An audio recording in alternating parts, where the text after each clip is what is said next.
Sanatana Dharma College. This webinar is jointly being organized by the IQAC and the Commerce Department of Atmaram Sanatana Dharma College. IQAC of the college has been very active throughout this lockdown period, and we have organized a number of webinars. To name a few: demystifying COVID-19, online teaching and learning, 19 facts, fiction, and the road ahead, conserve water, need of the future generation, how to stay happy in uncertainty, lockdown or Rachnatmakta, economic impact of COVID-19, COVID-19 managing uncertainties, role and responsibilities of NSS volunteers in mobilizing communities in COVID-19, cyber security awareness program, stress management during lockdown period, and many more.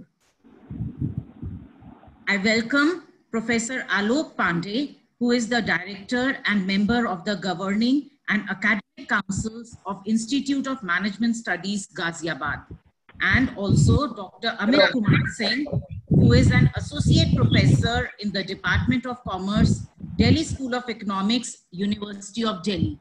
I welcome you, sir, on behalf of the IQAC of ARSD College. Thank you very much, ma'am. Thank you, ma'am.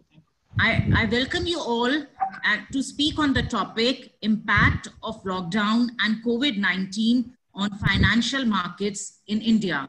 We are really honored to have you with us and glad that you took our time for us to be in this webinar. Thank you, sir.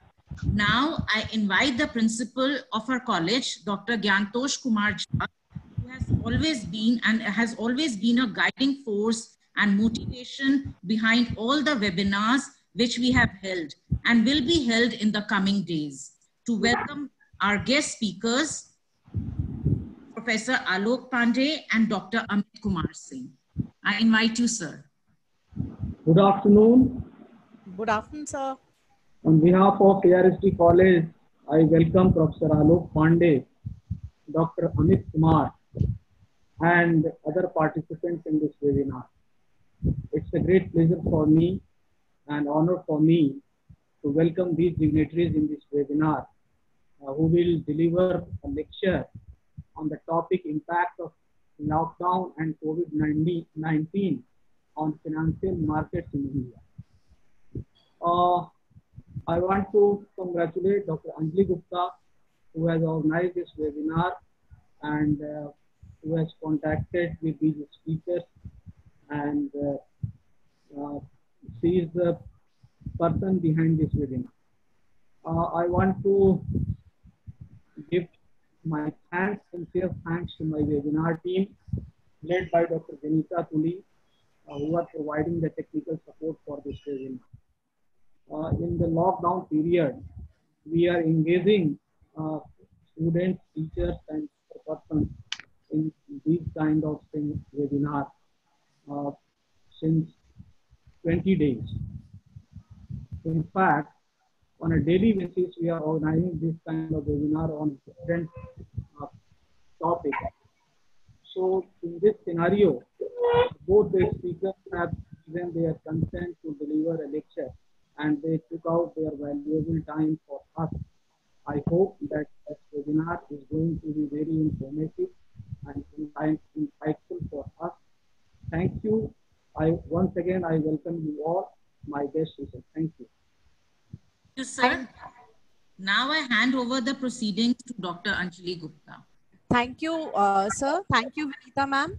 I wish a very good afternoon to all the esteemed dignitaries and principal, sir, and the participants on behalf of the Department of Commerce, Atmaram Sanatana Dharma College. I take this opportunity to thank our principal, sir, for his kind words, and definitely his support and encouragement always means a lot to us. Vinita ma'am has been modest enough to just enlist the topics of the webinars that has been organized. But I want to point out here especially that the speakers have been for the webinars have been for the national and international stature also. So we are quite occupied and have our hands full with the webinars that are being organized by the IQAC team. Thank you again. Uh, as we all know that the coronavirus has brought the entire world to a complete halt, we need to find a best way to bring our economy and our financial markets back to life. In a volatile and ambiguous world, how do we revive our financial markets from the ICU that to which the financial market has been sent into is the question in minds of many.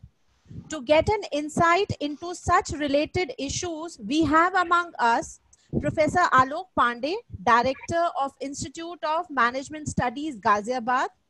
Additionally, sir is a director on board of largest e-governance company CSE E-Governance Services Limited, chairman of Max Index Advisory Committee of MCX, and member of Education Committees of Confederation of Indian Industries. Sir has a PhD in International Finance from the University of Lucknow. Sir has a diploma in International Banking and certification in Business Analytics. In his career spanning close to 25 years, Sir has taken responsibilities of many senior academic and administrative positions in premier higher educational institutions in public and private sector. His areas of expertise in teaching and research are corporate finance, capital and commodity markets, microstructure, risk management, e-governance, and international finance. He, to his credit, has over 24 research articles in peer-reviewed ABDC and Scopus indexed journals. Sir has authored and edited 4 books published by international publishers. I take this opportunity to thank him for being a part of this webinar, and I welcome you, sir, once again. Thank you, madam. Thank you very much. We also have among us Dr. Amit Kumar Singh, an associate professor in Department of Commerce, Delhi School of Economics, University of Delhi.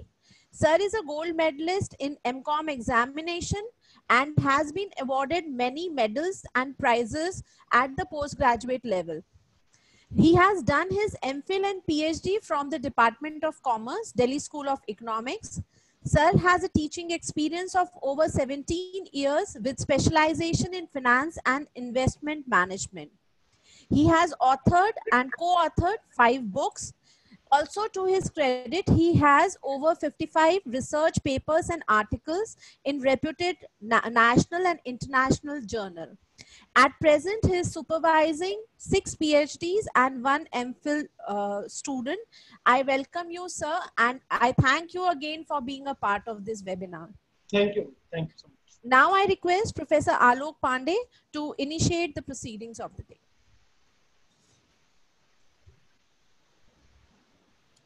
Thank you, Dr. Anjali. And it's a privilege being here, sitting with the students of University of Delhi. In fact, this is our 6th webinar in this series where we have addressed students of colleges and universities across the country. In fact, I started initially alone, but then I added, Amit is known to me, Dr. Amit Singh, whom I call Amit for several years. I added him and it became a wonderful experience when both of us delivered it, because for 1.5 hours, when you speak to people online and several of them whose faces you cannot see, it becomes very monotonous for you.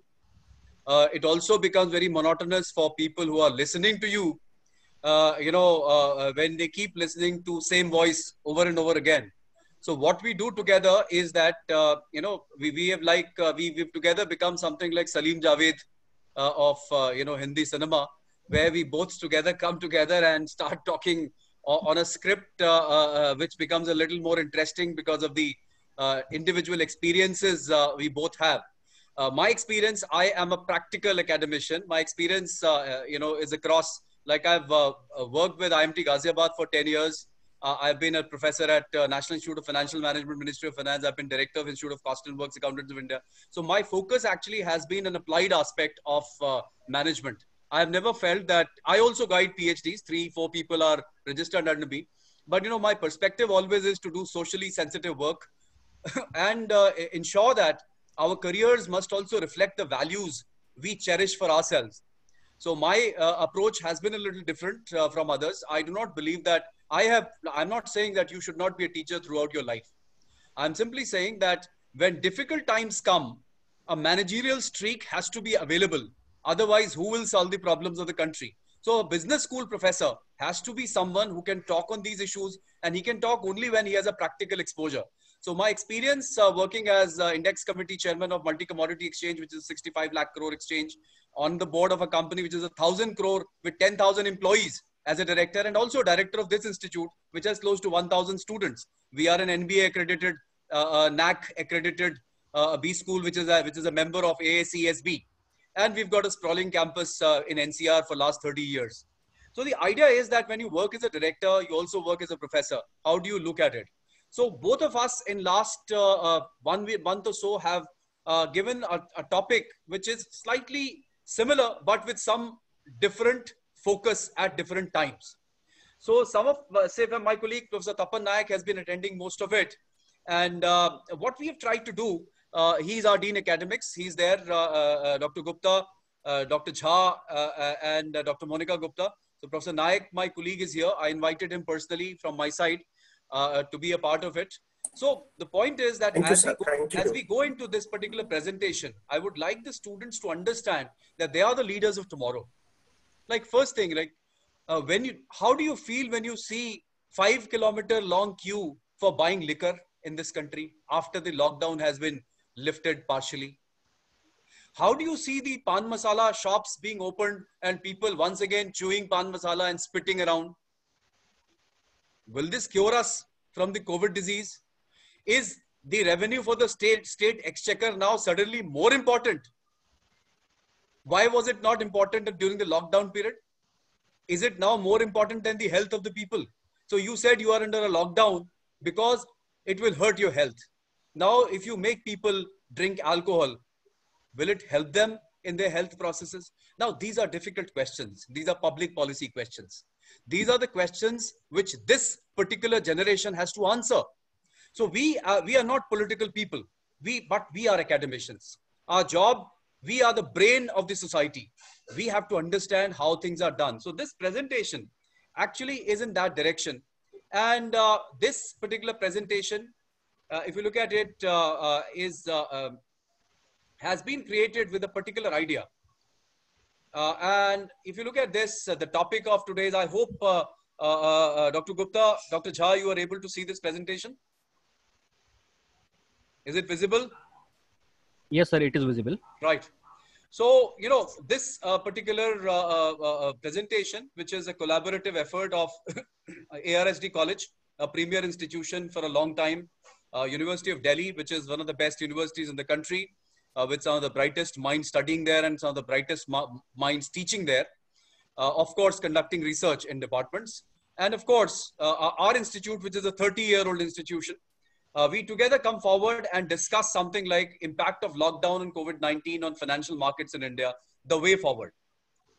So first things for the audience, this country is a large country. But remember, a country is a great country when its financial system is good. And our financial system comprises of financial markets and financial institutions. So at several points in this presentation, we'll also be talking about financial institutions somewhere. And they have to understand that this is a collaborative effort. What financial markets or financial institutions do, they do a similar work actually. They combine the synergies. They basically bring the synergies of the system. They help savers connect with users. How? Say you earn a lakh of rupees a month, for example, and you save something and you are in a position to create some kind of a, just one moment, there's some disturbance here.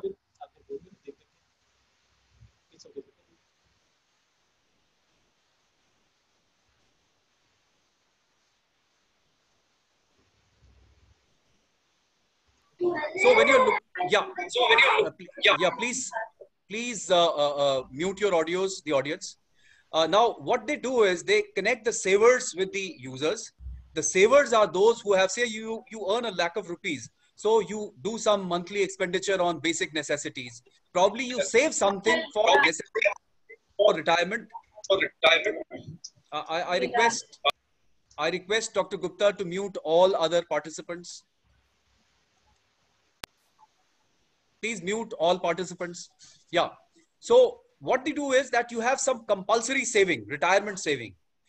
Say 20,000 there, 30,000 others, some other things. And suppose you have 30,000 remaining now. What do you do with it? So you put this into the financial system.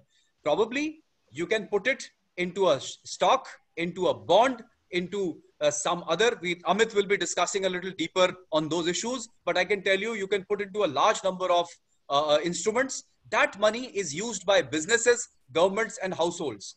And when it is used by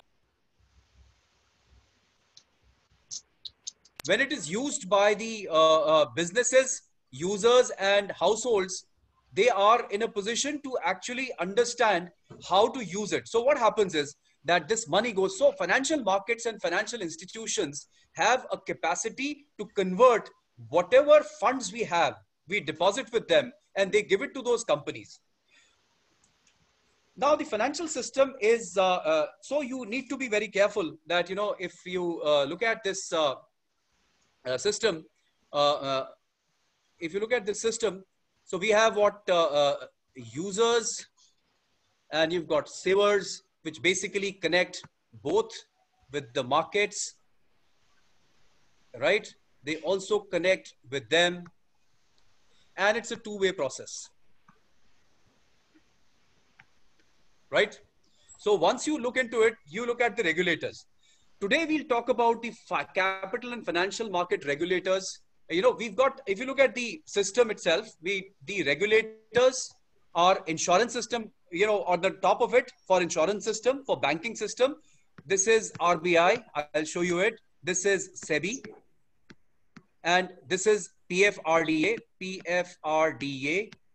And this is commodity market. Both of them are now controlled by SEBI. And insurance system, which is IRDAI, right? So you have systems, and these regulators are here. So these four are major regulators. Remember, there is something called regulatory overlap. So when you put money in a mutual fund, when you put money in an SIP for an insurance product, they come under several, they can come under SEBI, they can come under PFRDA, they can come under IRDA, and sometimes also RBI. So the fact is that all of them are intricately linked, and you need to understand, and there is an overarching body called Ministry of Finance, headed by the finance minister of the country. So this is the basically capital market of the country with equity, debt, primary, secondary market. I'll now bring Amit, who basically talks IPOs, and he teaches and does research on it. Amit, I would request you to start from here and give them some idea of the capital markets for 5 minutes. Sure, sir. Thank you.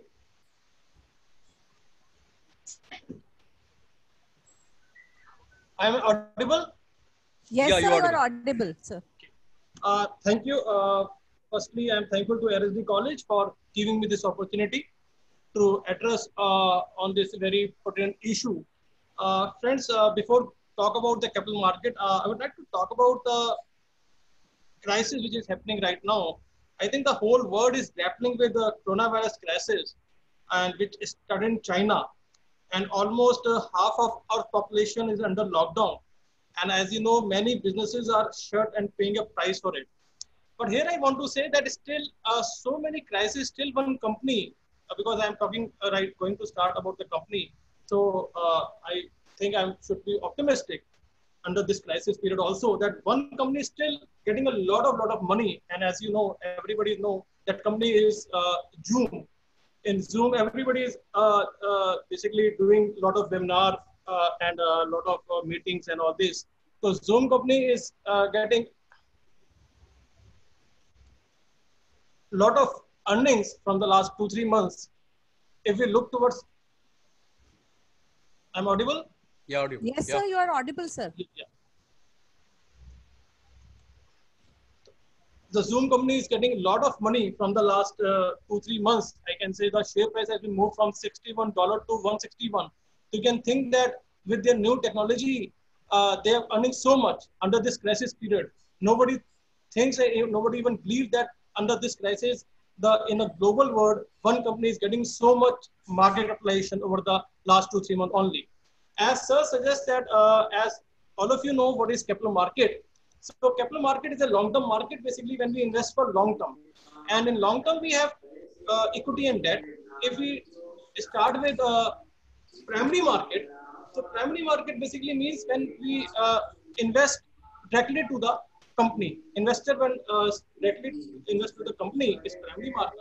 And when investor purchases a share from another investor, it is secondary market. So there are two basic things in capital market, primary and secondary. In primary market, then we have IPO market. IPO, we have an FPO. In IPO market, basically right now the market is subdued and people are not taking interest much because we hardly find any IPO nowadays. But if we look only 1 month back, there was the IPO of SBI card. Everybody tried to invest in that IPO. Only few has got and been lucky to get some share. Right now the price has been coming down, but I want to say that IPO basically is an investment opportunity where your money grows over a period of time, and it basically means when a company comes out for the first time, or you can say first and the last time in its life. If they're again coming, it is called as FPO, follow-on public offering. And then we have secondary market. In secondary market, if once the share listed in the stock exchange, then it's not become a IPO, then it's become a secondary shares. It means you're going to start the trading from the next day and it's become a secondary market. Primary market means when you apply through IPO market. अगर आप IPO के through apply कर रहे हैं, primary market है. जब आप पहली बार apply कर रहे हैं, it is IPO market. But अगर आप एक बार stock exchange में trading कर रहे हैं, तो it is secondary market. अब next generally question arises that what is stock exchange? So in India, we have number of stocks in the past. We have 24, 25 regional stock exchanges. But nowadays, we have basically three national stock exchange.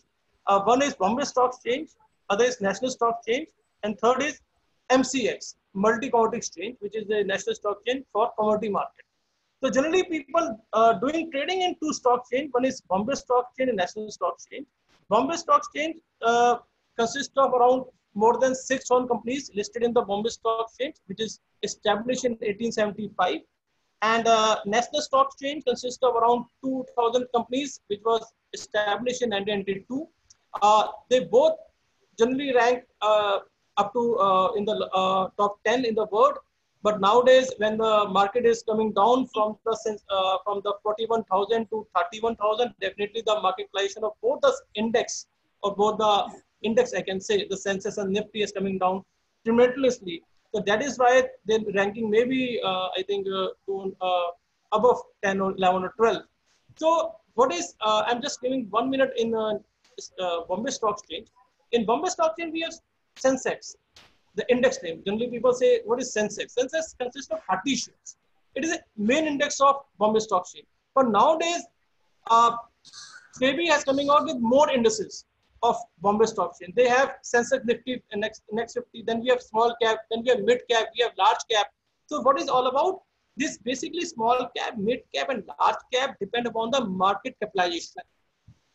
So generally, we have 25,000 to 30,000 crores. More than that is generally large cap. If it is 10 to 20, it is small mid cap, and less than that is small cap. So these 30 shares is called as Sensex 30.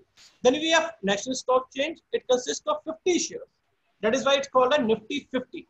Here I want to say that generally people are asking, sir, what is the basis of ranking in Nifty? How we select 50 companies? The first major condition of including the share in the Nifty 50 by the SEBI is the company must be listed in India only. The company must be listed in India only. If it is not listed in India, then it cannot become a part of Nifty. That is a major condition. There are 5 more conditions, which I think there's no need to discuss here. The major condition is that if the company is not listed, if the head office is not in India, if it is not listed in India, it cannot become a part of Nifty. Whether it is market valuation is 3 lakh crore or 5 lakh crore, whatever it is. So we have Nifty, then we have again more indices in Nifty. We have Nifty 50, as you know, then we have Nifty Next 50, then we have Nifty 100, Nifty 200, Nifty 500. So this is the composition of index. Index is basically based on market capitalization, and how we calculate it is a market price of the share. Generally, market price of the share, we generally take the holding which is excluding the promoter holding. We use free float technology. We use free float capitalization technique, where the promoter holding is deducted from the total holding. So whatever the holding left, we multiply with the price of the share and we get the market price. And according to that, the Nifty index formulate. So, you know, here now Amit has given the idea of capital market. Now let us come back to our original idea. What we said that capital markets basically connect users. Let me show you the first slide where I said capital markets, how they are connected. They allow savers to connect with users. Now, if they connect savers with users, how? They do it through instruments. Now, capital markets, in the sense, secondary markets allow people to trade in shares. But shares are not the only way people invest.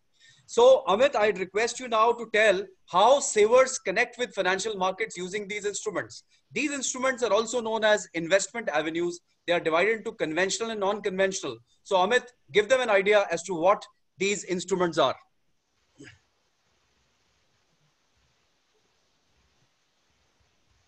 Hello, Amit. Are you there? Amit, are you there? Yes, sir. Yeah, just give them an idea as to what are the instruments, apart from, we'll talk about stock markets a little later, but how people, savers, connect with markets and institutions. They connect it through investment avenues, also known as securities. Just tell them a little bit about these conventional and non-conventional instruments. Sure. See, friends, as you know that generally in investment, basically means when you invest for long term or you can invest for short term also. Generally, we invest from the income. When whatever the income or whatever saving we left, we generally go for investment point of view. We have now number of investment avenues. We have conventional also, we have non-conventional also. So if I talk about, if somebody want to invest in FD, somebody want to invest in PPF, then recurring deposits, then we have again some yojnas by Government of India, Sukanya Samriddhi Yojana. Then we have some post office saving deposit schemes. So generally, when we talk about these schemes, generally it comes in our mind that I am talking about those schemes which generate low returns. Risk is low, no doubt, but return is low. Now it depends that whether I should go for these avenues or not. It depends what is your objective. If my objective is long term, if my objective is to secure the money for my retirement purpose or for my children's education or for my other purposes, for purchasing a house or making a house, just so many things. So it depends, these investment avenues suits to me? If it is, okay. If it is not, then what are the other avenues available to me? Then people look towards others. Then people say, why not I invest in equity market? Why not invest in mutual funds? But the only thing is that in these avenues, you have to bear the more risk. Return is more, no doubt, but risk is also more. Now, all the things, what I want to say, all the things of an investment depends upon your goal. How much goal, what is your goal and how much risk you can take. If you can take more risk, you can go for other investment avenues in the form of equity, mutual funds. Then you have ETF, then you have REITs, which is a new concept, real estate investment trust. Then you have InvITs, infrastructure investment trust fund. Then we have gold ETF. There are so many new investment avenues. You can go for that. But if you say that, no, I don't want to take much risk. I want to contentment. I want to stay with these investment avenues like real estate, investment or gold, silver, insurance policies, PF, PPF, then definitely here the risk is less.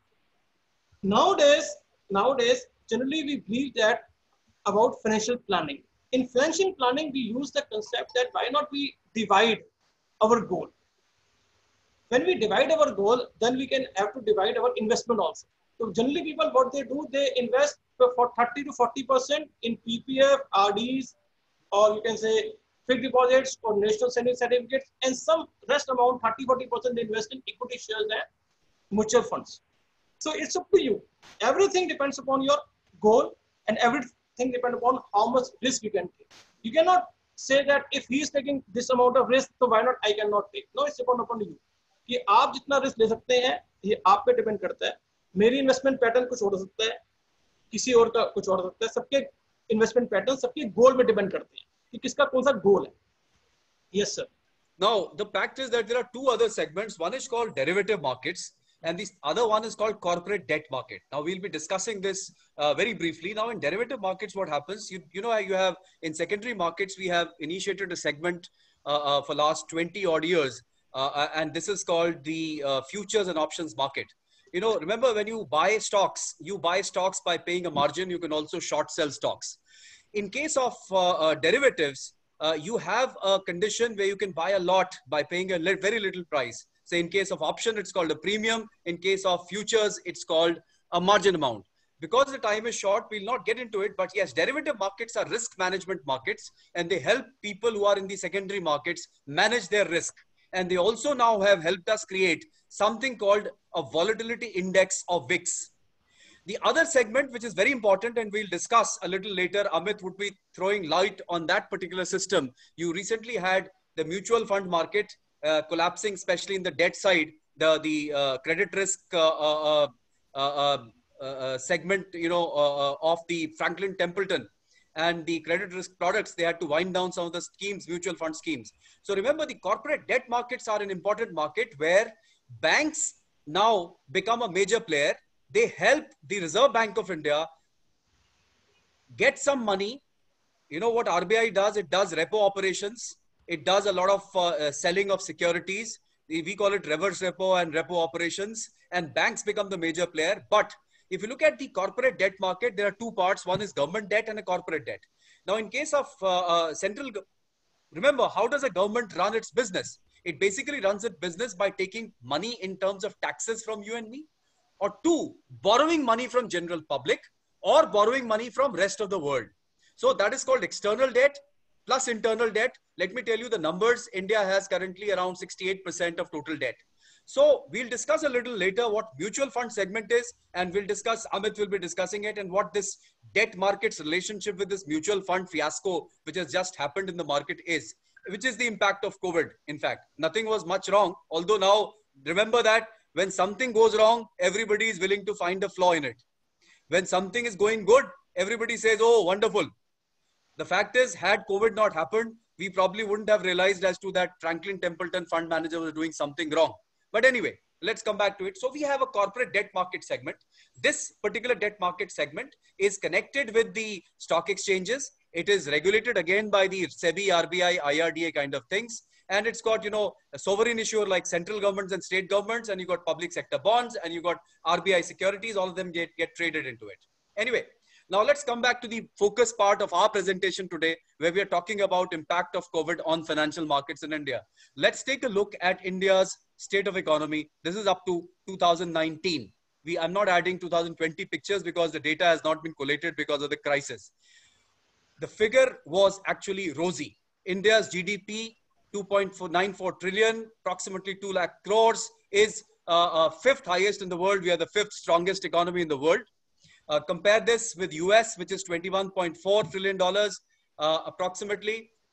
We've got China around $14 trillion, Japan around $15 trillion, and we've got Germany around $3.86 trillion. The per capita GDP of India, however, is much lower as compared to China. Ours GDP per capita is just $2,170, whereas China's is $10,000. Just remember, we are now way behind China if you compare us per capita GDP. Our GDP growth has been stupendous since 1989, when our GDP was approximately $190 billion. And we've been growing at around 6 to 7% for last 15 odd years or so. This year, the growth was a little less. Only the points, you know, our fiscal deficit was approximately 5.07% of the GDP in Feb 2020. The target was 3.8%, but it's no major cause of worry. Savings rate in India is pretty high, but It's not like the US. US has a savings rate similar to us, but the point is they have a much lower interest rate at which people give money to systems. We normally have a higher interest rate, but yes, the interest rates are now falling.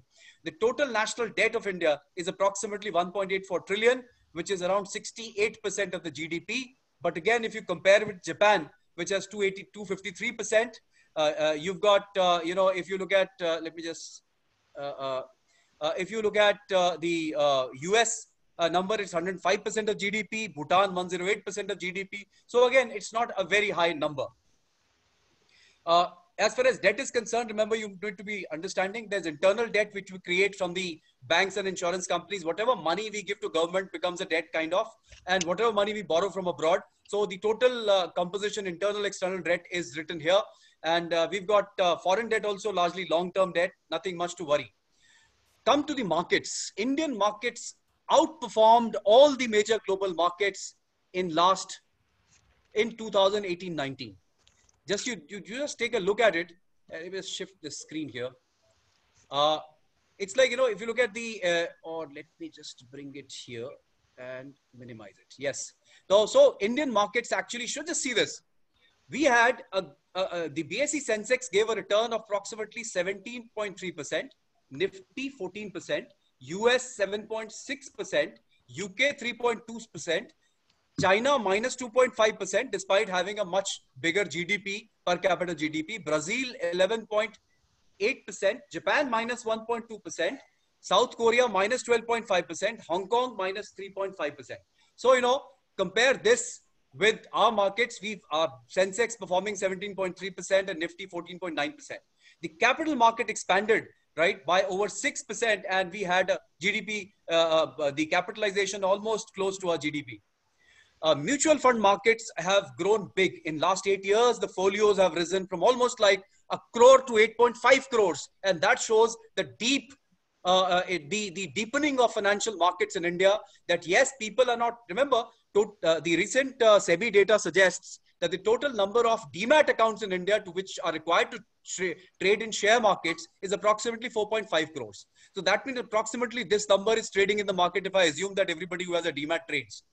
But remember, you got 8.5 crore people who are dependent on mutual funds for their savings. And they are in 8.5 crore numbers. So if you even, look at the numbers, the joint, if I basically feel that these two numbers, there's some overlap between the mutual fund numbers and demat numbers, approximately 10 crore people are now investing in markets. All mutual funds basically invest in equity. The asset under management for the mutual funds grew to almost like 24 lakh crores, which is a big number.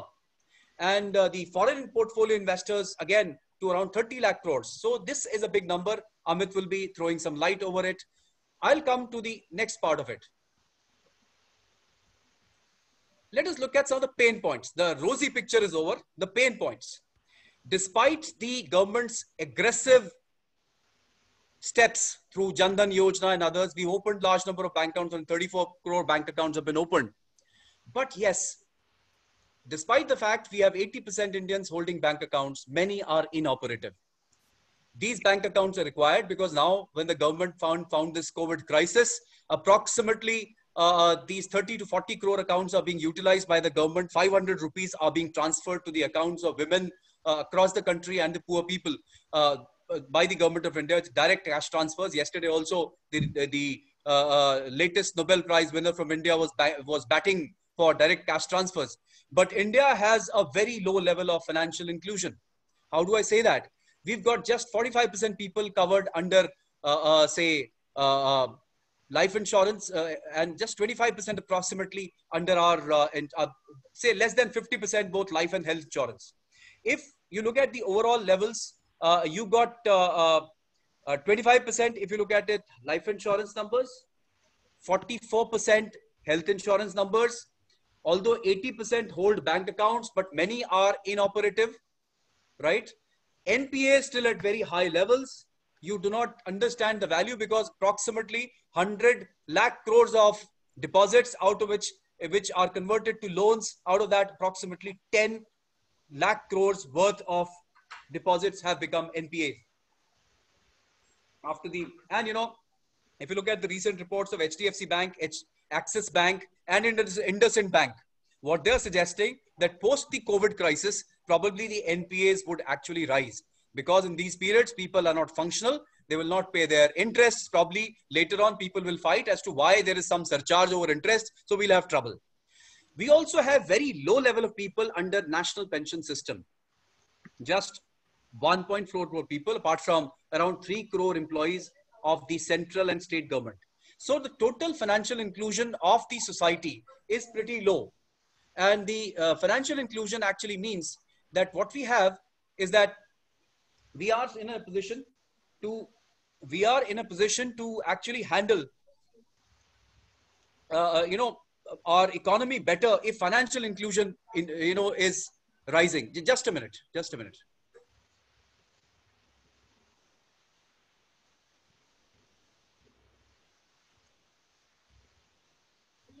So what we have is that, I'm sorry for the disturbance, but you know, what we have is that the financial inclusion often has direct impact on the financial markets. Remember that it is our money which is used by the pension system, which goes into the market, money which is kept with the insurance companies, which goes into the markets, money which goes for the insurance companies, which goes into the market. A large amount of money is put by LIC of India into the market. Now the point is just see how the markets and the entire system works together. So if you look at it, let us look at now the impact part of COVID-19 on Indian economy and financial markets. This is the graph which tells you as to how things are going a little on the negative side. This is from March 31st, 2015. If you take 100 as the index, this is basically from BSE Sensex. What we see that it rose up to a high level at somewhere around, January 31st, 2018. After that, there's a decline. But yes, this decline is steep. In this period, January 31st to March 31st period. And this has come down to almost like this level, which was in May 31st, 2016. So we have had a massive fall, and this is approximately 25% decline. So Sensex had come down from 40,000 to almost like 30,000. Now the other worries, as I said, the fiscal deficit is pretty high. You've got a revised GDP target, which was 3.8%. We are not going to meet it. With this COVID crisis, we still will have even more tough trouble with this. You have the finances of the states dwindling. That is the other problem. Remember, the states have no money left with them. They're asking for bigger share in the central funds, you know, the GST, which the central government corrects, or the direct tax revenues. Why? Because nothing is functional. And that is where suddenly the states have opened up the liquor market. They said, open the liquor vents. And in just last few days, all the states in India together have earned thousands of crores. So Delhi earned in a day 100 crores, UP earned in a day 300 crores, and they are now banking upon the liquor revenue, the GST which comes out of it, for improving their situation. So what are the key issues now of COVID? The key issues apart from these, remember that the state finances are in poor state, right? Our fiscal targets would be very difficult to attain. So you'll have to have follow some indiscipline, which will actually hurt your global image and rating. But right now is not the time to look at global ratings. Right now is the time to save lives. And right now is the time to save our financial system and markets. So what are the key issues right now we have? The biggest issue is the loss which is happening in the economy because of the lockdown. There's an estimated loss by independent research bodies that approximately around $4.5 billion are being lost every day, which is close to 32,000 crore rupees. Our revenues through GST and direct taxes are almost zero. No cars sold entire April. You had very little sales of e-commerce companies. You had very little sales of any other business in the country except for FMCG companies, which are doing well on the stock markets. So the fact is, yes, this is actually a point to be noted, that we've got, due to a nationwide lockdown, we've got a very low level of revenues. Remember, what do stock markets say? When you look at a stock price, it actually tells you the present value of all future cash flows embedded in this particular company whose stock you're viewing. But if the cash flows are missing or future cash flow, now again, what is going to happen is several companies may not start functioning because there is migration of labor. The labor probably won't come back before 6 months. That would mean that a large number of companies which are not robotically run, probably Maruti factory can run because they have put in robotic process automations under Industry 4.0. But not every company can put in robots instead of human beings. So what will happen, how conventional companies would work, we'll have to see. The unemployment is at an all-time rise. Yesterday's data suggests that this number is approximately around, they say 27% now, right? The financial markets are down by 25%. In last 1 month or so, around 7.5 lakh individuals with EPFO, Employees Provident Fund Organization, have withdrawn around 2,400 crores. Government has allowed them to. So this money also is, this is going to hurt because there's long run savings of people. Another issue. Now, some of the key issues which you should look at, this is something, remember that economy, financial markets, and the actions of the state, they're all intricately linked. So we have slightly mismanaged the entire state of the economy. What we have done is we've not been clever enough to separate. We've not been capable or intelligent enough to separate the COVID and non-COVID hospitals. And what we have done, a lot of super specialty hospitals are now treating COVID patients for whom you only require a ventilator and a bed with an oxygen. Now, due to this, the main hospitals are closed. And that would mean that a large number of people who have a heart attack, say a company CEO gets a heart attack at 50, goes to the hospital turns him away and he dies. So you have economically viable individuals dying. You are getting people who could actually live up to 80 years of age easily dying just because hospitals are not treating them. So this is one of the major things which is going to hurt us. Remember that another thing is that we not use this lockdown period to build up and make a right policy for healthcare. COVID, according to Dr. Anthony Fauci, who is the advisor to the President of the United States, says that it will come back probably because viruses often come in mutated forms. So if we utilize this time, we'll be in a position to have a better economy because it won't hurt as badly when it returns. Another thing, if you close down all schools and colleges, if you stop dissemination of knowledge, how will I tell my students to keep safe from diseases? How would I tell them to improve their immunities? So what we are doing is, of course, because of this shutdown, because of this COVID, a lot of students have lost their jobs, who have been placed from IIMs and other places. So another impact which is going to happen. Another thing which has happened, all service companies have been affected. Your purchasing managers index shows a decline in March. Remember that how India functions. We are a service sector led economy. 70% of our GDP comes from services sector. Majority of our export revenues are from services sector, which is IT enabled services, all of which are closed down. Indians are coming back. Right now, I heard that government is now bringing back all stranded Indians from other countries back to India. So Indians won't be working in US, Indians won't be working in UK, they won't be working in Germany, they won't be working in Japan. All of them, they won't be working in Middle East. So no service sector revenues probably from those countries which were utilizing our services for IT enabled services. Of course, this has impact on overall liquidity of the global market. Our external sector has already shrunk. We have contraction in exports.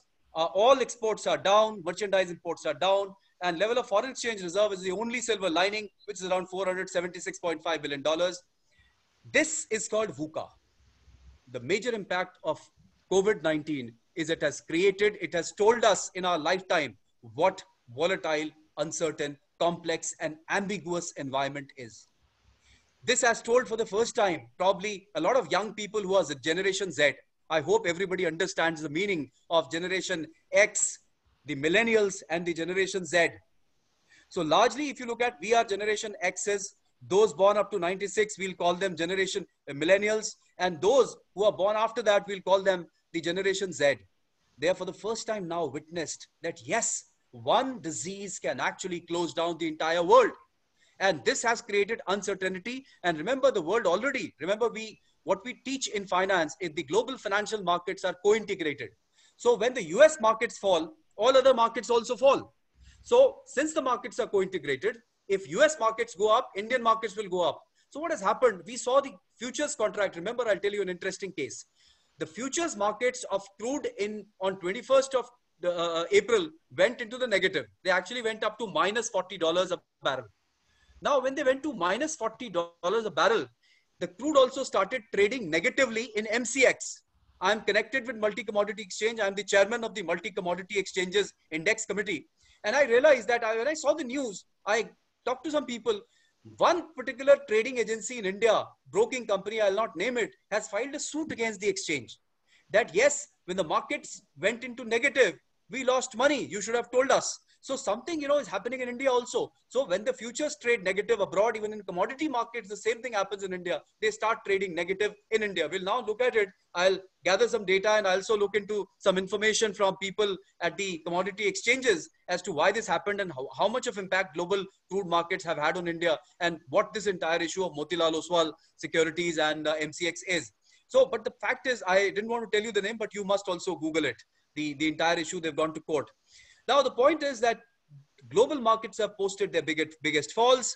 The China has got, for the first time, the Chinese GDP has contracted by minus 6.7%.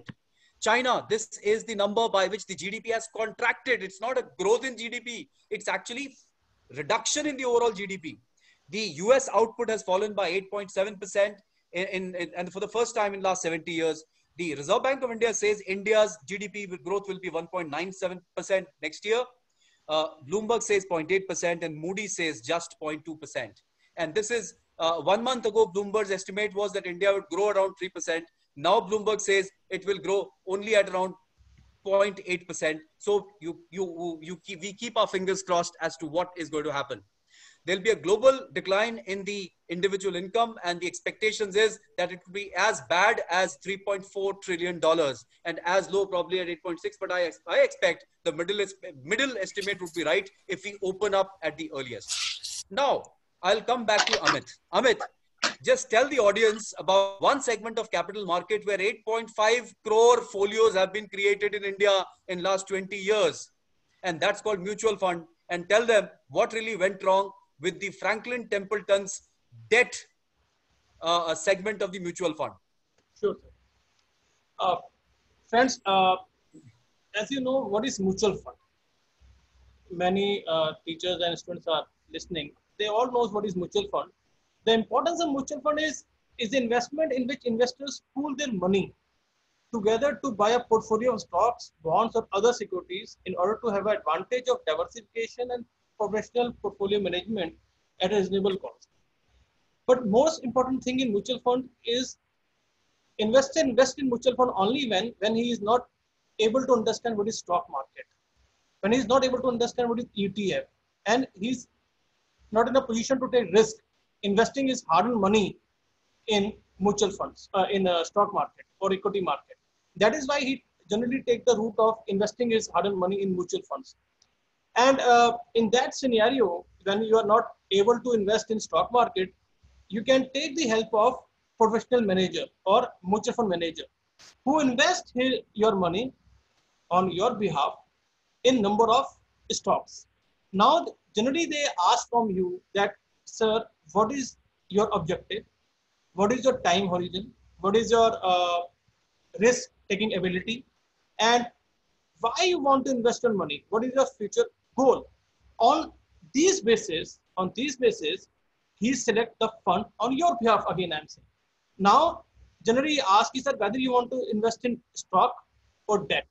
Now the question arises that I think one should have some basic knowledge that whether he should go for stocks or he should go for debts. When you go for stocks, then definitely you have to keep one thing in your mind that you are supposed to take a lot of risk. Not a lot of as compared to stock market, but yes, risk part is more as compared to bonds. Exceptions are there, like when I talk about the Franklin Templeton case, definitely is a debt case when all the schemes were failed of which based on debt mutual fund. So now investors, it's up to the investors. If they go for mutual funds, then they ask is that in which scheme you want to invest, equity fund schemes or debt fund schemes or money market schemes or balance or hybrid. In equity fund schemes, we have short term cap, we have long term scheme, we have mid cap, large cap, mid cap, short mid cap, and multi cap. And in then we have debt schemes So generally, professional manager asks you, sir, when you invest in equity funds, so what is your time horizon? Whether you invest for 3 years, whether you invest for 5 years, whether you invest for 7 years. And one thing I want to say here that in mutual funds, you are not supposed to open your demat account. That is the first thing. You can also apply or you can purchase your mutual fund through online also. There are now many AMCs, SDFC AMCs or SBI AMCs or many AMCs are now opening your account online also. So you can take open your account through online. So if you want to invest in debt funds, again, the debt funds important thing is that your principal amount is remain safe and you are getting some amount of fixed return over a period of time. Then you have money market, which is basically based on short term. You have treasury bills, you have commercial papers. Then you have hybrid, which is a mixture with a mixture of debt fund also and equity also. Generally, in hybrid, Franklin Templeton, one scheme which is based on hybrid fund, it has given returns for short term, but again in the long run, it has incurring loss. Now, if I, so can you move the slide? Again, sir, again. One more. Yes, these are the advantages. This is the asset management company. Like in India, we have one of the biggest asset management company is SDFC AMC, which is the listed entity now. Last year only, it has listed in the National Stock Exchange and Bombay Stock Exchange. It has a AMC under management company of 3.8 trillion. It has asset under management. Then we have SBI Mutual Funds, which has a stake of 63% in SBI mutual fund schemes, and it's one of the biggest mutual fund industry in India. Then we have ICICI also, we have Axis also. Then we have Franklin Templeton, we have Canara Robeco, we have many mutual fund schemes in India available. We have some international mutual fund scheme also. If somebody want to invest in international mutual fund scheme, they can also invest. Sometimes we confuse with the word ETF. Sir, what is ETF? It is a part, it is just like a mutual fund. Generally, it's a synonymous in a way that in ETF, you can invest as a share. In ETF, you have to open your demat account because it is trading and it is a traded entity. In ETF, it is listed in the stock exchange. Like if you invest in gold ETF, it's just a share. You can purchase in the morning, you can sell in the evening. So it's up to you. Whether you hold it for 1 year or 2 years. So ETF is just like a mutual fund. The only thing is that it is a trading entity, and for that you have to open the demat account. ETF is a concept which basically comes from the US. In India, it is basically came in 1999 in the form of these Nifty Bees ETF. First time it started. Generally, ETF is popular in case of gold. If somebody not able to purchase the gold in physical form, it's better one can purchase gold in ETF form. And if we look towards today's scenario, the gold ETF is around hovering around 45,000 to 46,000, and it is going up and up because there is a inverse relationship between the gold ETF and the Sensex. Whenever the Sensex coming down, people used to invest in gold ETF. Then in the next slide, I'm just showing you out. So just back one more slide. Yeah, how to purchase mutual fund online. This is very important. When you purchase generally people went to different mutual fund schemes or brokerage houses like you have Anand Rathi, you have Sher Khan, you have India Infoline, you have Zerodha also. So generally people went to these offices and opened their mutual fund schemes or they opened their demat account or trading account. But one can open through online also. For online, you have to verify your PAN for KYC. Then you have to fill the KYC form. Bank details you have to submit. You have to submit the bank name also, through which they deduct your payments. Then you have update the nominee, and the last they generally verify the details and they confirm that whether you're ready to invest or not. In mutual funds, one thing I want to share is that nowadays people can invest in mutual fund through SIP also, because there are people who also want to know from where we should go for investment. So one can invest through SIP also, systematic investment plan. Instead of paying the lump sum amount, you can pay a monthly amount also. Suppose you want to invest in mutual fund 1 lakh rupees.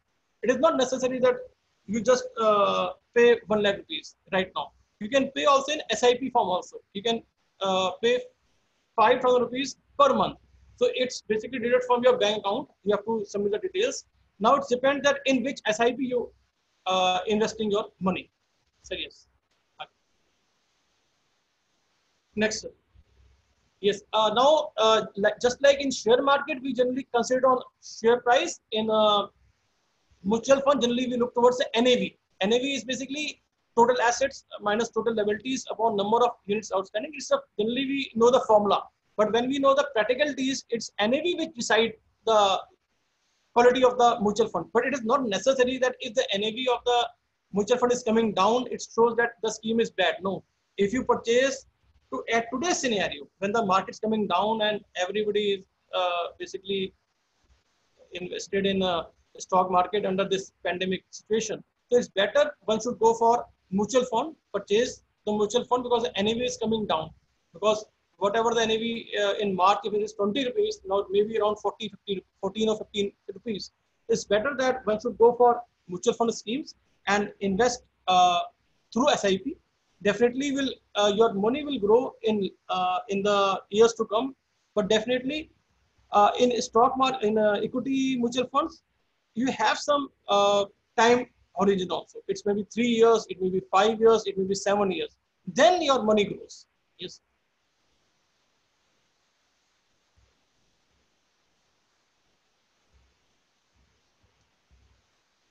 Amit, just tell them something about the Franklin Templeton Mutual Fund and what went wrong after COVID-19 and the impact of COVID-19 on this particular fund, especially the debt part of this fund. See, yes, sure. I think it's just show the what is the company all about, Franklin Templeton. But I'm not going into detail of the company because everybody knows what is Franklin Templeton. It is a Franklin Templeton India mutual fund schemes. Friends, I think if I go if I talk about the last 18 months happening about mutual fund schemes, so mutual fund had been involved in all the major scandals in the past 18 months. If I start with ILFS, Infrastructure Leasing and Financial Services, then we talk about V and SL World, then we have Diwan Housing Finance Limited, and then we have Yes Bank. So I think you can understand that all these houses, they are basically the scam, basically result of mutual funds. Now, in case of Franklin Templeton, they have 6 schemes, which are basically all debt schemes, and it contain around more than 27,000 crore rupees. If you look towards this chart, I am saying top Franklin Templeton mutual fund schemes. In this top Franklin Templeton mutual fund scheme, you will find only 2 in positive returns, and rest of the schemes are in negative returns. If you take the case of Franklin India Dynamic Equal Fund, it is 1.5%. And then if we take the case of Franklin India Corporate Debt Fund, 9.3%. Other than that, all are negative. Maybe they are a star rating of 2 or 3 or 5, but still they are giving low returns. Basically, what happened basically in Franklin case, everybody asking is that what basically happens. Basically, because of COVID-19, everybody basically went for redemption of its money. When the redemption part starts, people say that I want to redeem my money, I want to get back my money, I don't want to invest in Franklin Templeton schemes. So what they do, they basically start doing redemption, and they don't know that how much people ask for the money. If we, sir, can you move one more? Yeah. In this, these are 6 schemes. These are the six schemes which they have wound up. Yeah. In this schemes, they are saying that what basically went wrong. If you see the last line, COVID-19 plus slow inflow plus redemption pressure, it basically leads to the fall down of Franklin Templeton. That is the reason that people are basically asking for their money, but Franklin Templeton don't have the money to pay them. Why it is so? Because they have invested the money in the low grade funds, in the illiquid funds, where the risk is very high. They have not seen the ratings of that funds where they have invested their money. Franklin Templeton followed the approach of taking credit risk, investing in low rated bonds across the debt funds with an aim to generate high returns. And that was the basic or main reason that the Franklin Templeton came into the picture. Generally, in the past, also many mutual fund schemes or equity were failed also, but nobody thinks about that, because in equity mutual fund schemes, people say that it is a risky investment, but in debt schemes, they say that at least our principal money will remain safe. In that scenario, they have lost their principal money also. So, yes. if you look at it, this is one of the impacts of this pandemic, that markets fell. The debt markets literally went illiquid, and suddenly there was redemption pressure on this particular company, and they wound up these 6 schemes. Now this has extended to other schemes also. And later on, let me tell you, 10 days ago, RBI has come up with a 50,000 crore saving, 50,000 crore liquidity infusion for the mutual funds. Now people are saying, why should RBI get into it? Let SEBI and mutual funds decide how much money is to be put into it. So that also, we'll look into it over a period of time, and you also please keep track of the movements. So let us now look at this idea. Excuse me, Alok sir. Yeah. There is one query and discussion required by Dr. Manisha on this issue only. Just ask her to hold her questions. Just ask her, or she may write in the chat box. She has written it, sir. Just take care of it. We'll come to it. Let us finish. So, there are questions as to why do they wind up. Now, the fact is they put a lot of money into less graded securities. In fact, lower rated securities. Remember, a debt fund is supposed to invest either into blue chip companies or top companies which are AAA rated. What has been found that they were, and just see this chart. This is very interesting. What Amit was saying. All the schemes are in negative, equity schemes. Only the debt schemes were positive. 9.3% return, 1.5% return on debt schemes. Just see this. All others were negative. Now, this raises suspicion on the functioning of this. Were they going to lower rated companies because they pay high rate of interest just to shore up the returns because they were losing almost everywhere?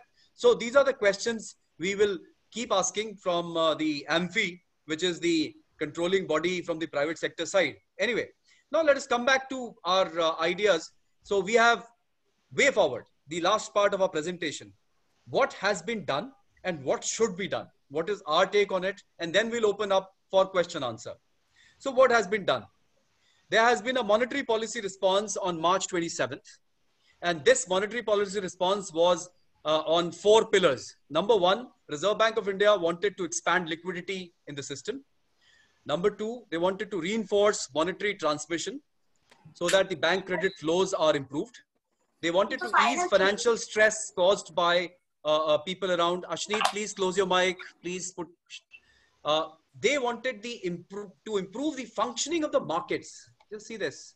Because the markets were falling, they saw high volatility levels. They've already fallen 25% now. Till date, the fall is at that level only. Now, ease financial stress caused by COVID. They wanted to improve access to working capital. They also were not sure as to how long this lockdown would continue. They wanted to reinforce monetary transmission. So how does RBI do that? Remember, the RBI has a system of what is called MPC. And this is called a Monetary Policy Committee. This was created after this is an innovation brought in by one of the many innovations. In fact, all of you must read this book, which is there in my, by Raghuram Rajan. This is a book, Fault Lines, and by Raghuram Rajan. I hope people can see it. And this is the book which was given an award because it predicted the global financial crisis of 2008. So Raghuram Rajan brought in Monetary Policy Committee system in India. And now we have a much improved system where you don't increase or decrease interest rates unless the monetary policy assumes. But post-COVID, RBI has taken some stringent decisions. What they've done, they first cut on March 27th, the reverse repo to 4% and repo to 4.4%. Later on, this was even further cut to 3.75%. They introduced a new system called TLTRO. TLTRO stands for Targeted Long-Term Repo Operations. So they introduced TLTRO 1 and 2. They decreased the CRR levels from 3.3% to 4%, from 4% to 3%, reduced. They improved the margin and standing facility. That means the banks can make, put money. They can get money from the RBI.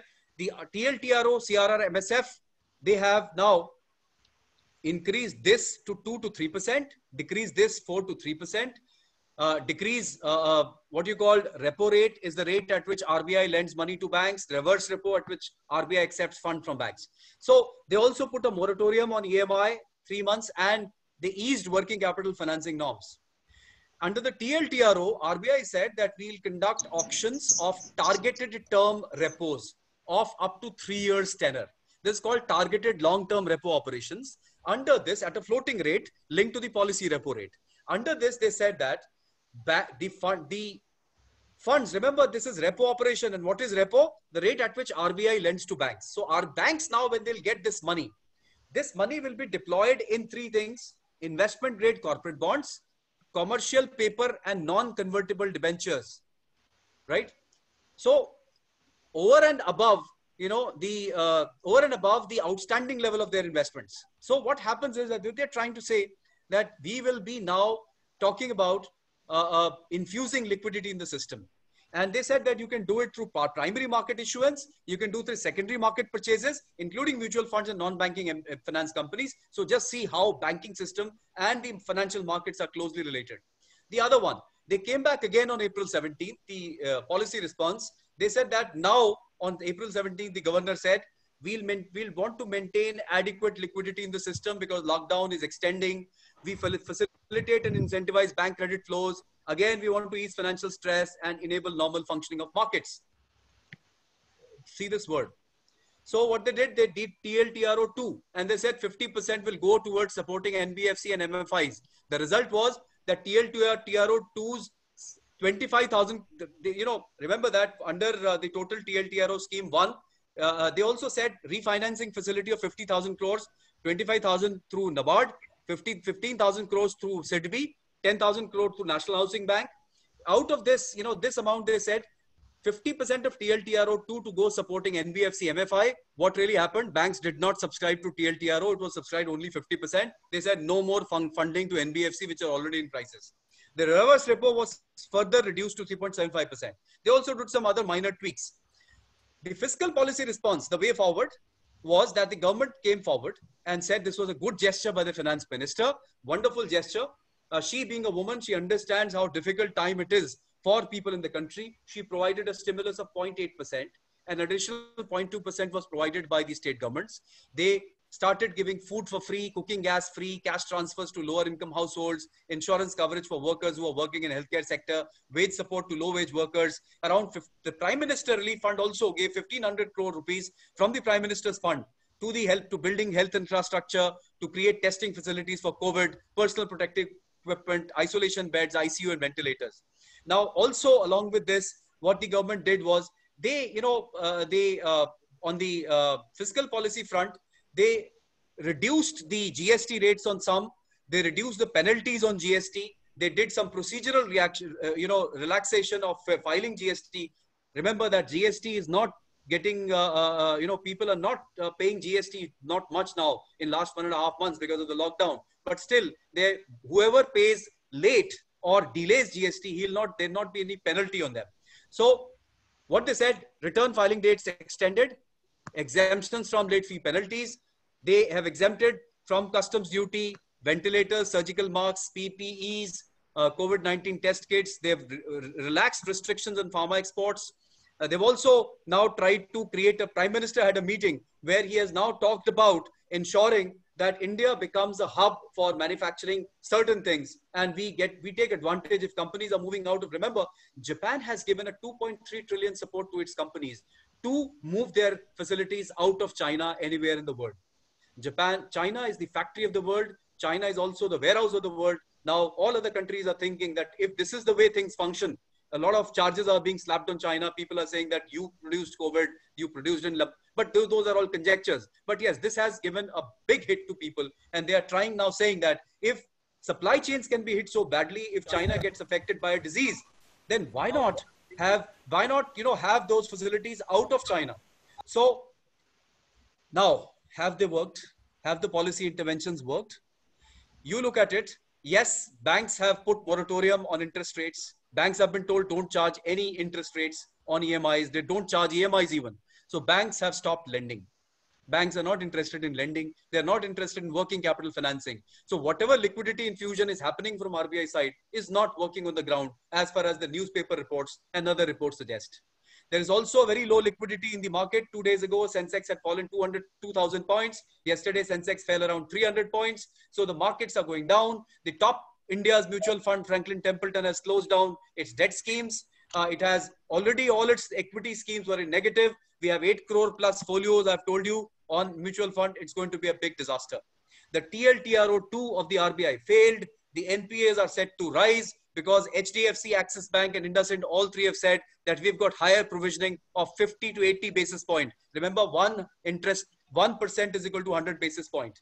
So that means they say that retail loan NPAs may grow up because people have no money to pay.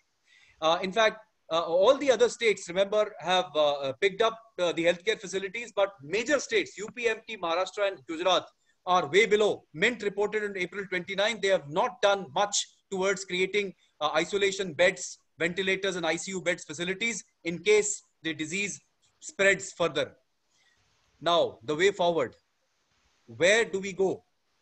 What we feel that the genie of Corona, which has been let out of the bottle by none other than our own policymakers, the fear is hurting more than the disease itself.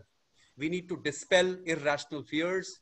I would second the chairman, former chairman of Infosys, Shri Narayan Murthy, and also the Chief Minister of Delhi, that you can't remain in lockdown forever. It will further reduce your immunity levels.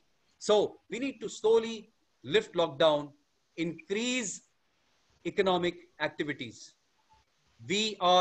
Financial markets and institutions will grow up only when economic activities go up. They are an integral part of the economy. If economy goes into recession, then financial markets will also slow down. They might bring our entire financial system to a halt, and systems may fail.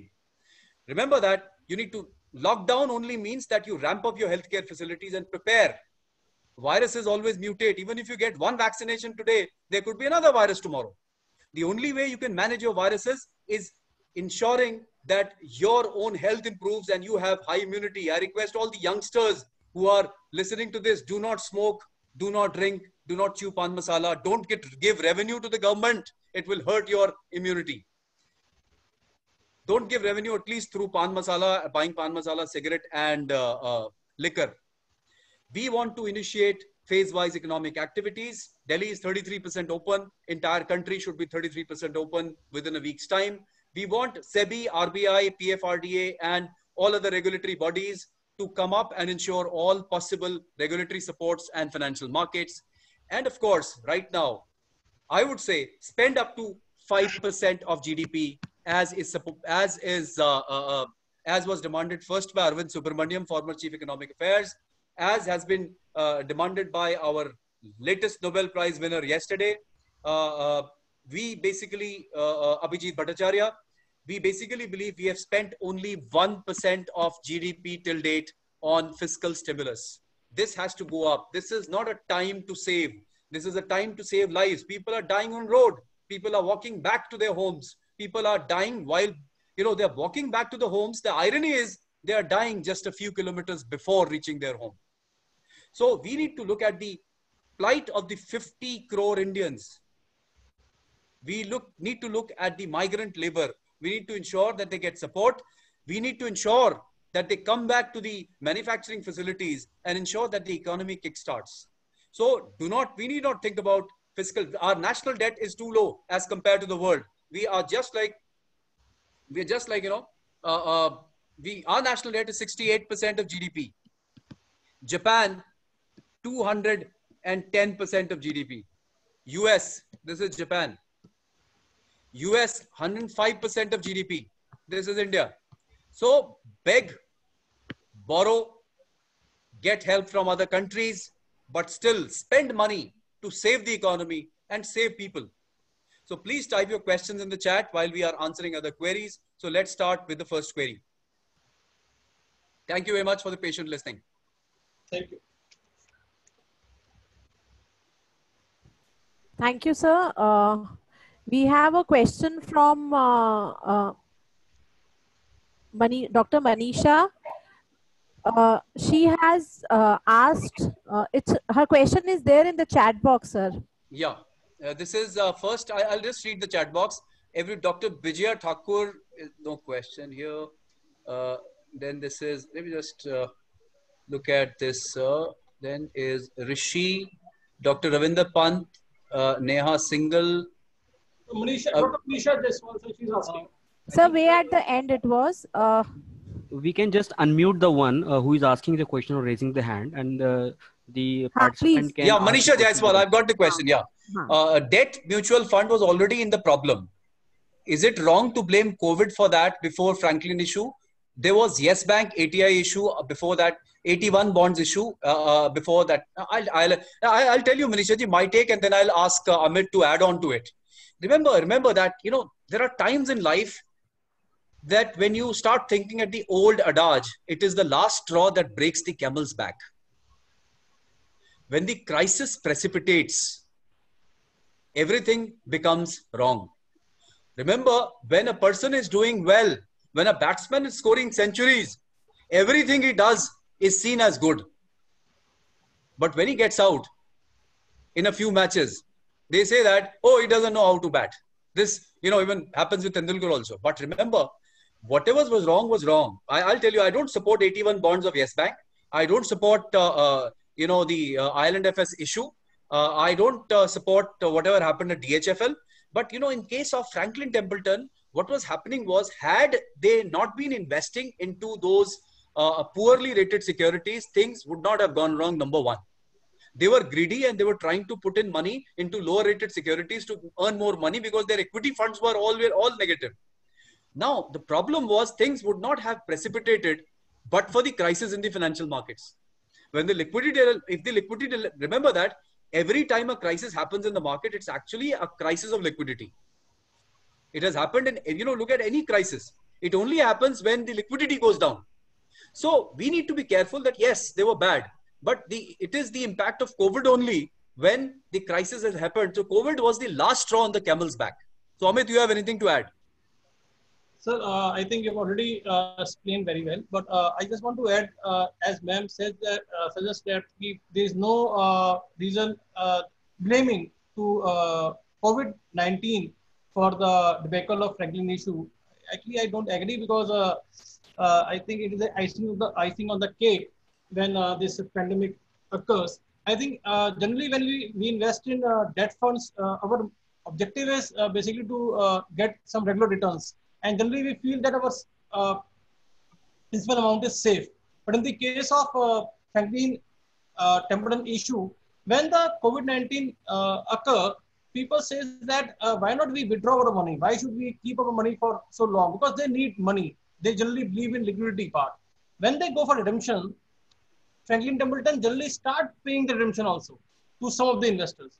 But when all the investors come for their money, Franklin Templeton was not in a position to pay back the money to all the investors. And that was the reason that the redemption issue starts and they basically not able to pay all the investors. And that is the reason that these 6 funds were basically failed. Yes. So there are other questions here that Dr. Tapan Naik says, will it be, Amit आपसे question पूछा है तपन जी ने, आप भी जरा check करते रहे chat में आपके लिए कोई क्वेश्चन है क्या इसमें? एक तो क्वेश्चन आपके नाम से आ रहा है, ये कह रहा है करंट पैंडेमिक। ये क्वेश्चन पहले ले लेते थे, डॉक्टर अपना नायडू है। हाँ बताइए। Sir, yes, he has asked on mutual funds, the viability of mutual fund investment. Dr. Jaiswal, yeah. Viability of mutual, I think that things are not that bad. I'll tell you, mutual funds still are a safe option. Only thing is that, you know, you need to be careful. They are much safer than directly venturing into the market. Remember in India, what has happened, the growth only has been into those securities which are listed for the Sensex. So those are top 500 stocks. Of that also, probably only 100 or probably even 50 stocks are traded. So, please unmute your mic. Yeah, so I think, you know, mutual fund still is not a bad idea. But for the time being, don't probably start a new investment, my idea. But they are not a bad idea. Mutual fund worldwide is successful. These are difficult times, but, you know, tough times never last. Tough people do. So mutual funds are toughest of all securities as far as risk management is concerned, because there are a large number of people who manage those schemes. And you still can get a reasonable amount of return on mutual funds, at least more than the FD. So when you want to look at returns, don't try to look at mutual fund returns as equity returns. You won't get a very high return. You will get an average return. Remember that. Look at your risk averse levels also, risk aversion levels also. So you can probably get a return on FD, slightly higher return on a mutual fund. but not almost equal to the market. What do you say, Amit? Are mutual funds good thing today? Yes, sir. I still agree that if you invest in equity mutual fund, still it's a good bet, because generally we have a notion that when we invest in mutual funds, we have to wait for some years, maybe 3 years or 5 years. If you invest today in any of the mutual fund schemes, if you wait for 5 years, definitely you will get your NAV, because right now the NAV is substantially down. After 5 years, when you get your NAV, more than after 2 years more, you will get the return equal to FD. And if you wait for more than 3 years more, basically total 10 years, definitely you will get some amount of return on your mutual fund scheme. It's generally a notion.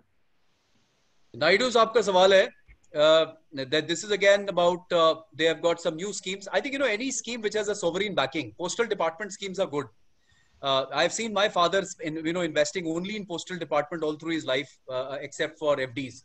So they are probably good schemes. Yeah, Amit, क्या बोलेंगे? अपना जी के दो questions हैं.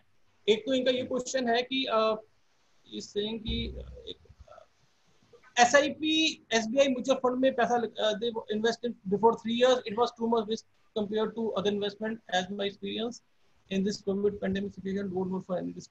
No, I don't agree. I think one should go for mutual fund schemes. Only the thing is that what is the time horizon, how much risk you want to take, and don't follow others. I think this is the mantra for investment. If you follow others, definitely you will get nothing. It's better that first you decide that how much return you want, what is your time horizon, and in which scheme you want to invest. Before investing, you should go in the website. You can go for documents also. You can read that whether the scheme, what is the past experience of that scheme, or the past experience of that mutual fund house. Suppose if you invest in SBI, so you can see some other rated schemes SBI. You can match the returns which they generate from the last 4 or 5 years. Then you can get the situation whether I should go for SBI mutual fund scheme, or should I shift to ICICI Bank or Axis Bank or HDFC mutual fund scheme. And it depends that if you go for large cap funds, maybe SBI is not good. But if you go for small cap funds, maybe SBI has a good scheme. So don't stick with one mutual fund house. I always say that you have to read a lot, and you have to see also the returns which these mutual fund houses has given in the past. That is the first thing. And the second question they are saying regarding the conventional investment schemes, I always suggest that one should go for PPF. I always say nowadays the return is around 7.1, 7.2, but still it is a good compounding interest schemes. You can invest up to 1,50,000 rupees, and you will get also a tax exemption limit of 1,50,000 rupees under Section 80C, ATCC of the Income Tax Act. So I think I always say that it's good. You can go for PPF, but if you have if somebody have a daughter, then one should go for Sukanya Smriti Yojana. It also give a good return. Then you can go for National Saving Certificate schemes. You can go for Kisan Vikas Path. So these are the good schemes. Acha, another issue, Amit, आपसे question directed है Professor Tapan Naik. Acha, Manisha ji, you are looking in a very bad mood today on mutual funds. You are saying that they'll give money to their friends. The fact is, yes, it is only misgovernance which causes crisis, and some error in decision making, which is decisions which are taken under duress or due to some kind of a negative or some kind of a negative motive. So yes, there are problems. Tapanji says, Amit, will it be a good move to invest in any of the instruments of capital market in coming days? Yes, sir. Why not? One can go for investment, but one have to decide the asset allocation, that how much you invest in mutual fund, how much you invest in equity, how much you invest in PPF, how much you invest in RD. Then you have to decide. But I think it's a good time. Generally, we say that when there is a bloodbath in the stock market, it's the best time to invest. So, but I think generally what we see index. I don't agree. I always say that don't see the index, see the shares, see the futuristic of the company. If you go for a long-term investment point of view, it's better that you go for the company. You see the company, whether it will generate a return in the future or not. If you take the case of Titan, if you take the case of Voltas, if you take the case of MRF, Wipro, I think these are the companies which generate a lot of returns over the period of 30 years. Maruti Suzuki. Maruti. There are many more also. Many more. But So largely it's about governance, how good a governance of the company is, whether Yes. they've been, remember that we did a webinar for Mahatma Gandhi Central University, or I think Lakshmi Bai College. No, I think one university we did where we talked about portfolios. I think I did alone for Lakshmi Bai College, where, I had given Benjamin Graham's ideas and some other ideas as to how to build portfolios. So, my idea is that look at companies who pay dividends, look at companies who have right governance systems, look at companies who are futuristic, look at companies which are, into social entrepreneurship, look at companies which are agile, look at companies who change strategies, look at companies which are capable of running their businesses even in difficult times. So another question, good question, is from Amir Shamim. He says, how do you foresee this crisis affecting income inequality in India? Do you think it will increase? Of course. This is the time where Bharat and India are living two different times, two different lives. Bharat is on the road. India is attending webinar. India is watching Amazon Prime. India is watching Netflix. India is watching television debate. When Bharat is standing in a line, standing in a queue, waiting for khichdi to be delivered by the local state governments. So I think never before in my life, I had seen such poor times for poor people in this country. Remember, the number of people who are poor in this country is huge. We've got almost like 30 to 40 crore people who are very, very poor. Don't consider urban poor to be rich. In Delhi, probably 40 to 50 lakh people live in slums. In Mumbai, approximately 40 to 50 lakh people live in slums. Across the country, crores of people live in rural areas almost at subsistence levels. So now, of course, this is the time we've seen inequalities at its worst. And I don't wish to see this next time in my life. This is the worst, and probably for a few years, it is going to make life very difficult for the poor people. Probably this will, remember the last famine, when it occurred, it did not occur because of lack of food. It occurred because of inequality. It occurred because of a lack of supply chains. It occurred because people were unable to distribute available food. I'm talking about 1905 famine. That was the year Bengal got divided. Millions died in Bengal. In 1918 also, I often keep saying that, there was a big crisis which resulted in, again, problems in India, where 2 crore people died due to a flu epidemic. So yes, this COVID crisis may be a time where we start looking as to how to treat our poor, because it is going to increase the difference between the rich and the poor, India and Bharat. So the other questions are here.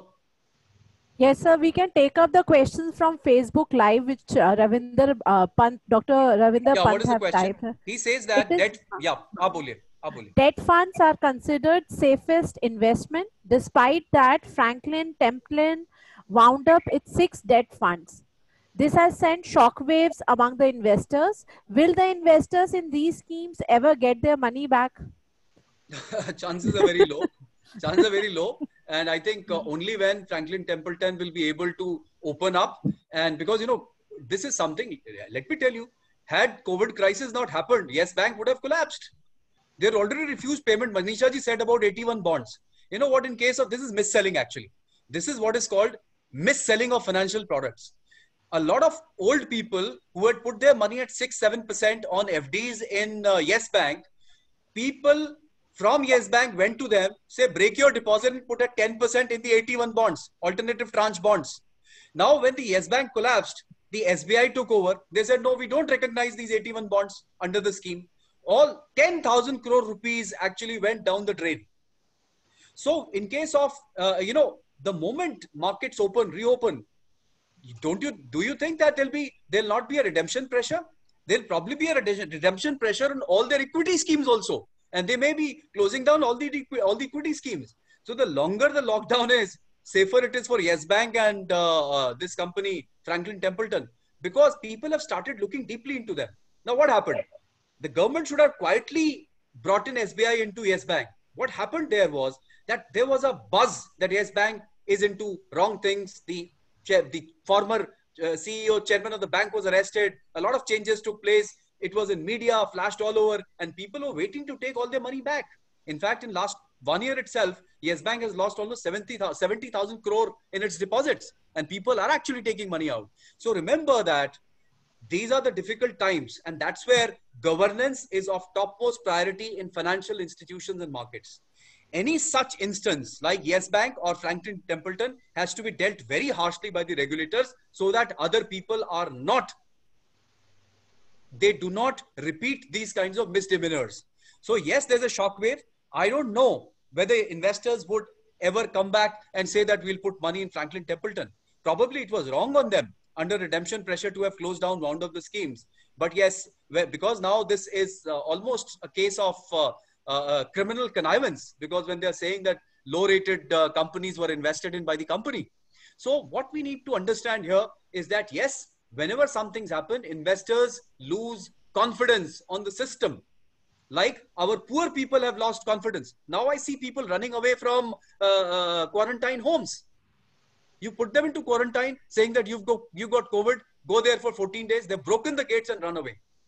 So I saw 18 people coming out of a cement mixer in Indore. So, poor have lost faith on us. Investors will lose faith in markets. But let me reassure you, things are not that bad.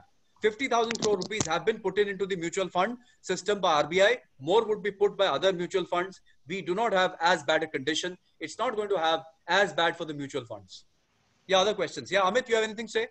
Yes, sir. No, I agree with you at this point. Yeah. Sir, one question is by Dr. Bijay Thakur from DCAC, that what kind of investment is now suggested in these times to be good and may give high return for investment? Sir, this is not, this is, मैं एक बार बोल दूं फिर अमित आप बोलिएगा.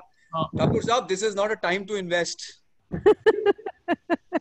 This is a time to keep your money safe with you for next 6 months at least. Yeah, Amit. Sir, I think in this point I don't agree with you. Sir, yes, many analysis is nowadays saying that the best time to invest is now because you'll be getting huge returns. My take, Amit, is invest only as much as you're willing to lose. I think if I take this situation in a way that these types of crises generally occurs once in a decade or two in a decade, right? So after 2007-8 financial crisis, again we come to the same situation like that. I think I'm not saying you can invest whole of your money. If you want to invest 1 lakh rupees in your stock market, mutual fund, or any other schemes, then you should invest only 50,000 rupees or 25. But I think it's not that you should not invest. You invest only that much amount. For that, you can take a risk also. And again, after 1 month, 2 months, you can invest 25 more. Like that, you can invest. Don't invest lump sum in one investment. And I think good time is that if you know the knowledge of stock market, then you go for stock market. But if you don't know much about stock market, future market, and commodity market, then you should take the route of mutual fund schemes. And again, I'm saying that you should go for mutual fund equity schemes, because once the Sensex, maybe it takes around 1 year, it may take more than 1 year, around 18 months. But once again it touch 40 or 45 from Sensex, definitely your money will grow. So it's better you should go for mutual fund, equity mutual fund schemes where the NAV is slightly less as compared to their high in the month of January or February. Okay, thank you. So I think Manisha ji has one more question. What should be the ideal size of the stimulus? I think there's no ideal size. You can go by the requirement of the economy. The stimulus right now, I'll tell you how I agree with Arvind Subramaniam, who said around 10% of the GDP. Why? Because, the government has put in 500 rupees per month in the accounts, in the Jan Dhan accounts. Now, let me tell you how much a daily wage laborer earns on a construction site. For my young students, a daily wage laborer earns between 500 to 700 rupees on the construction site. That means his monthly income is 15,000 rupees. How will he survive with 500 rupees? And then at 15,000 a month, you got bare subsistence. So, I would want that government puts in approximately 5,000 rupees in the account so that they can buy at least the food items. So my take on is that the fiscal stimulus size has to be based on some realistic assessment, which is the requirement of the poor people, We now need to have a correct assessment of how many poor people, how many Jandan accounts, and the amount of money. At least 5,000 rupees putting in the market would require huge amount of money. And this could be anything between 5% to 10% of our GDP. I calculate the numbers like if you have 2 lakh crores of the GDP, 2 lakh 10 crores, somebody says, 2 lakh crores of GDP of the country and 10% is 20 lakh crores, then do not resist now. You can run the economy. I don't know. You have a V-shape. You can have a V-shape recovery. You can have. I think my screen. No, discard. You can have a V-shape recovery. You can have a U-shape recovery. You can have a W-shape recovery, and you could be in an L-shape recession. Right. So right now is the time that when we start looking into the fact what the requirement of the economy is, what is the size of poor is, what is it that we call the level of poverty. We had a debate 10 years ago on this. We need to revive the debate. What is the level of poverty in India? What do you call a poverty line? Right? Based on that, 1% stimulus is not at all enough because it has done nothing to people. Why are people leaving their workplaces and going back home? Even 500, I've heard people talking on television. I've talked to some poor people around and they said, no, 500 rupees is not enough. It doesn't serve any purpose. So apart from that, say you say that a gas cylinder, what would it do? I have nothing to buy. I have no food item to buy. So I think, questions, somebody has already thanked us, Professor Nayak. There is one question by Miss Sonia Mange. She's our SO accounts also. Like she has, I'll just compile her question. She has shown her concern regarding that why government is taking more donations and salaries, whether in a positive or negative way, by freezing our DAs and asking us to donate salary, and why only government employees have to bear all the liabilities. Well, I think there are government employees are still lucky they're getting salaries. Most of the private companies, MSMEs, small medium enterprises, micro enterprises have not paid salaries for 2 months. People let alone the government, people are not willing to pay their maid servants. People are saying, one very senior professor, I'll name him, was asking me, yaar ye kaam to karti nahi hai, paise mangne aa jati hai. So now people are not willing to pay 2,000 rupees to their maid servants. So I think, one part is that we'll have to relook into it, whether the money which has been collected by the government would be put into good use. But yes, I am not of the opinion that government should open up liquor vends to collect revenues. I am also not of the opinion that government employees no burden should be put on government employees. All burden should not be put on government employees or on the taxpayer, as a matter of fact, what I've come to know that traveling allowances have been cut. I've come to know 1 day salary have been cut. Probably they say 1 month salaries. I heard a very, very serious case. One particular university has said that we'll not give salary for next 9 months. One university says we'll not give salary for 9 months. How is it going to help? I don't know. You're going to kill some people due to depression, or probably they'll die because of hunger. So somewhere I think these steps which have been taken, these should be one-off steps. I do not think that these are the best way out. The government should now look at increasing its debt, foreign debt. We are out of the total 68% national debt, gross national debt. We can easily take it. I said 68% of GDP is the debt of India. Why not raise to the US level of 105%? Why not Japan's level of 213%? What's wrong with it? Raise debt, look for IMF support, look for support from your BRICS network. We've created a BRICS network, revive the global camaraderie. We have a lot of friends, get some benefit from European Union, get some benefit from, there's no harm. So I think, just cutting salaries or opening liquor vends are not the best ways. Ensuring economic activities come back on their feet at the earliest, ensuring that your phased economic activity begins and you start earning GST and start earning direct taxes is the best way out. Don't lock down people and cut their salaries.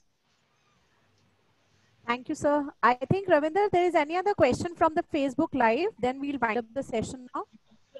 No, ma'am. I'm just looking for questions and I'll get back to you if I find anyone. As of now, I can't see more. Okay. So, I just thank everybody present here. We have had a brief discussion on capital markets and financial markets. And I thank Alok sir for giving a brief introduction on the derivative markets and corporate debt markets. A positive picture of outperformance of Indian capital market was highlighted by Professor Pandey for the year 2018-19 in comparison to other countries across the world.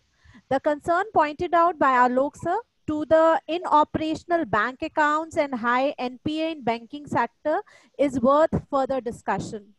We definitely, sir, are looking in future for a large amount of NPAs as pointed out in the discussion. State and central revenue losses, contraction of services and external sectors, unemployment and residing financial markets are points of worry. We definitely agree with Alok sir about the havoc caused because of the ignorance of all other patients in the light of COVID patients. Out of the way monetary policy measures by the government requires further discussion and analysis by all of us. Also, I thank Amit sir for an introduction on financial markets, mutual fund instruments in financial markets, which connect savers to the users. His views on tax planning, mutual fund crisis, and investment management aspects are worth noting.